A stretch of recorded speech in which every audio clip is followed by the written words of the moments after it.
What's going on, everybody? Good morning, good evening, wherever you are, and whatever time it is, welcome back to another video with your man, The Lonely Bandit.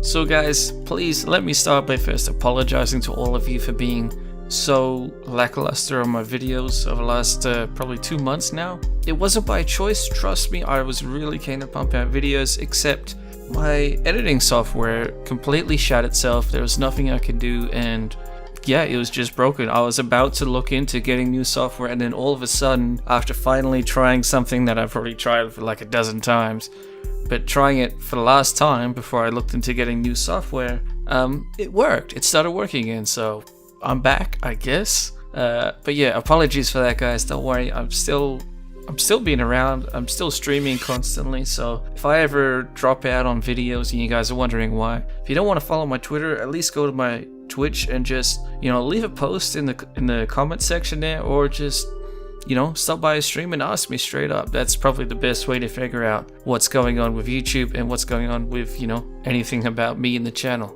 So now, moving on, I want to get back into some DayZ with you guys. Now, I've been playing a lot of other games recently, but this new 6.2 patch for DayZ hasn't got me too hyped, but I am satisfied. I'm happy to see that another patch is rolling out.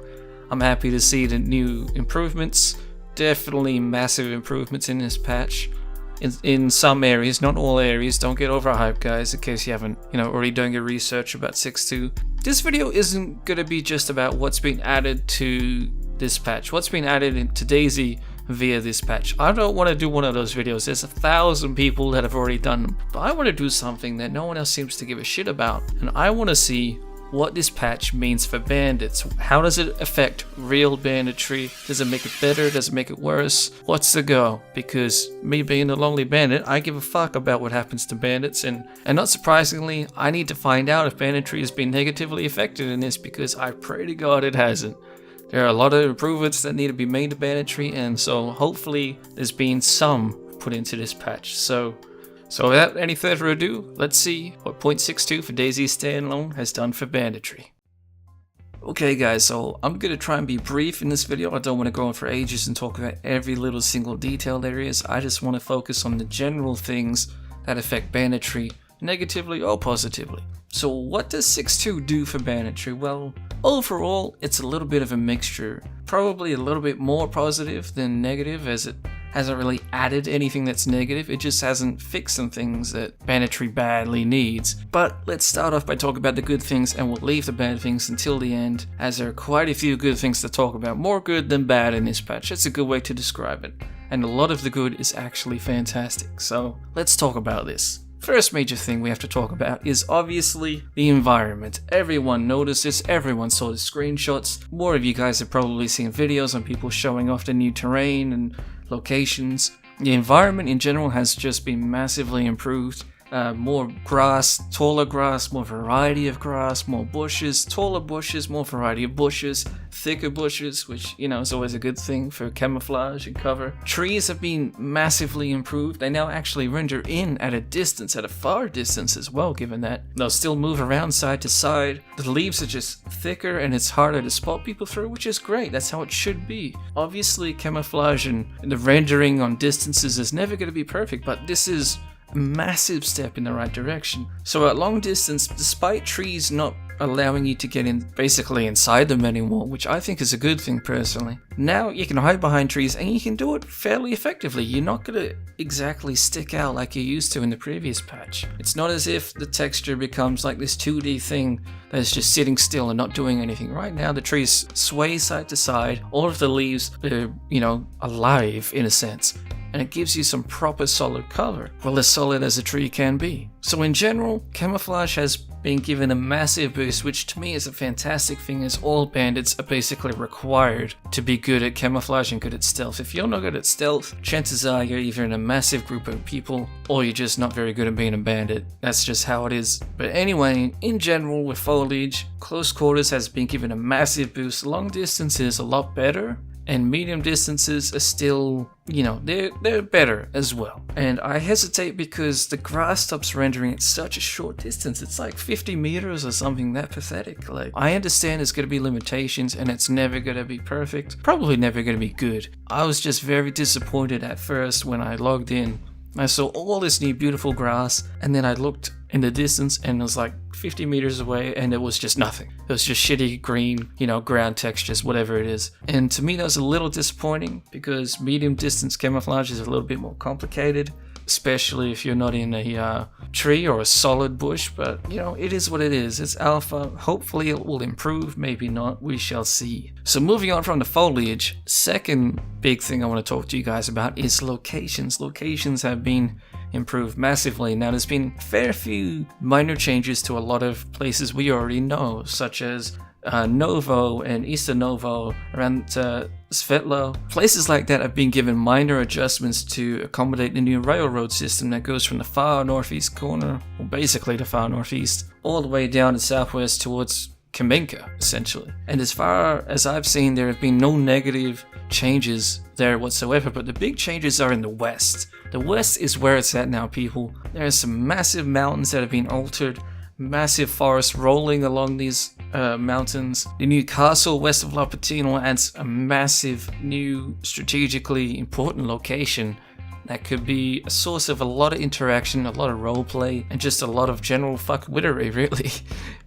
You could camp the shit out of that as a good bandit. You could have a lot of fun ambushes there. You could have a lot of fun interactions, just tying people up and doing your thing. You have a lot more opportunity out there. I can really see, especially on roleplay servers, people heading out west to take over that castle and other locations on top of the mountains just for the strategical importance alone, let alone it being isolated and far from, you know, any spawn points really. It's an attractive location for people to want to set up camps and also just to live in, really. There's water, there's animals, plenty of food if you know how to forage properly. In general, I think we're going to see a lot more action out there, and in a good way. If you're a good bandit, you'll know how to utilize the terrain to your advantage, and to me it's going to open up a lot more avenues for some proper banditry out there. So a couple minor good things that have been improved, not massive deals, but they're still good deals enough. I believe nighttime has been adjusted so it's darker. Unfortunately, gamma boosting is still a thing. I don't know why the fuck they just don't disable it. I know there are other ways of getting around gamma, but it's like cheating.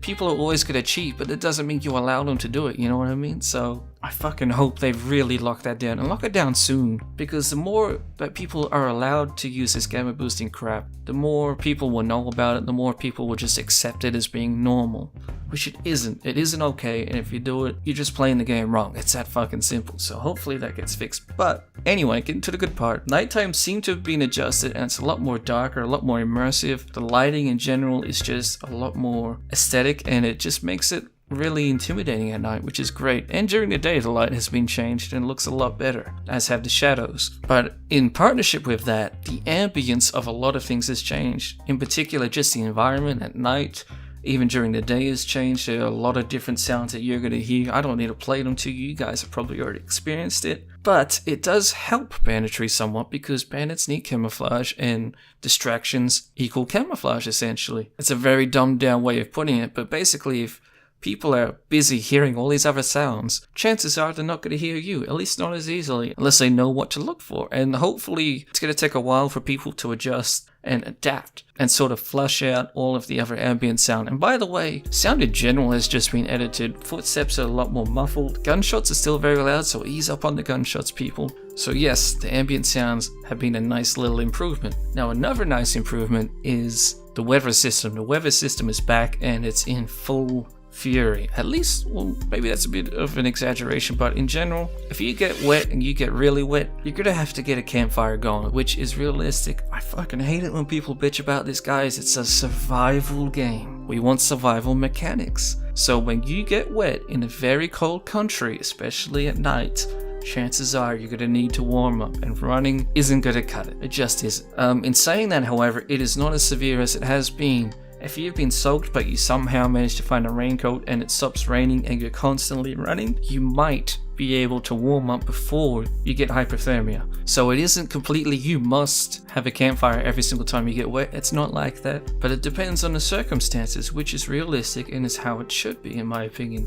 But the good thing about Banditry for this is that people are going to be using campfires a lot more, because people are going to be struggling to fend off the rain, fend off the cold, and they're going to have to go inside houses, hopefully in forests where it's easier to creep up on people, and they're basically going to be a little beacon in the middle of nowhere, and that's a perfect opportunity for a bandit. But that also means you bandits need to be careful out there. If you're setting up a fire, think like what a bandit would think like. So one last good minor positive thing is gun sway. Gun sway has been altered. It is now nowhere near as severe as before. I can't say this with every single weapon as I haven't tried every single weapon, but in general from what I've experienced and what people have been telling me, gun sway has been reduced by a lot and is now practical to a certain degree to be able to run around and to be able to shoot back if need be. Now you're not going to be able to fucking 360 no-scope someone a kilometer away, it's not on that level, but if someone's, 100 meters, 200 meters away, chances are if you aim center mass, you're going to at least tag them, if not scare the shit out of them, because your bullets will be flying right past their head. So far to me, that's all the good news. A lot of good news, a lot of great stuff has been added, and a lot more opportunity in general has been added for banditry and general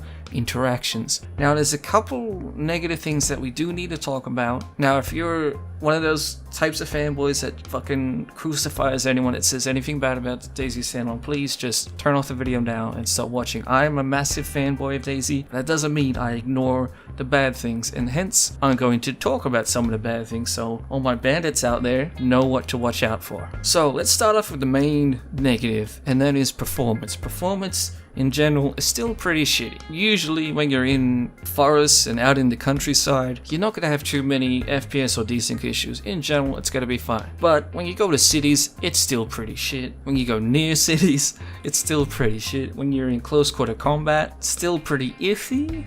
It's better if you're in the wilderness, but if you're in a city, good luck. Just in general, performance is just about the same. Desync might have been improved slightly. I don't know if there are those crazy hectic lag bubbles. I haven't experienced them yet, but I probably haven't played all that much or gotten into all that much PvP to say it's gone for certain. But in general, performance is still about the same, maybe slightly improved, but really it depends on your rig, and this is alpha, so performance is never going to be a good thing. So moving on from that, one, in my opinion, actually quite major bug is game crashes, and I've been getting a lot of them. I usually really don't. DayZ has been quite kind to me when it comes to game crashing. However, ever since I first started trying experimental, and it's gotten better admittedly, but it is also still present in stable, is game crashes. And I get the same stupid bloody memory error every fucking time. And one thing I've noticed is that it happens when I'm running and I press tab to check my inventory, and then it'll crash. Now this is very random when it happens, so don't be afraid to open your inventory while you're running. I don't know what's causing it. It could just be a coincidence, but it's just what I've noticed. The problem with this is when you're robbing someone, despite it not being about the gear, you do have to get in the gear a fair bit. You have to be up in there, and you have to make sure that the person's secure, and you have to make sure your gear is all set and good to go. And so there's a lot of inventory management when it comes to robberies, and I'm really scared in midway through a robbery I'm gonna be doing it solo, and then all of a sudden my game's gonna crash, and then the guy's gonna knock me out while I'm logging out or logging back in. So I'm really scared about that. I'll update you guys when I know more or if I've experienced it or whatever, but right now I'm just really scared in general because it's a really shitty way to die. It's so shitty. So hopefully it's not too bad, especially for a lot of you out there. If it is actually bad, let me know in the comments below, and even let me know if you found a fix for it, because right now I cannot find anything whatsoever on it.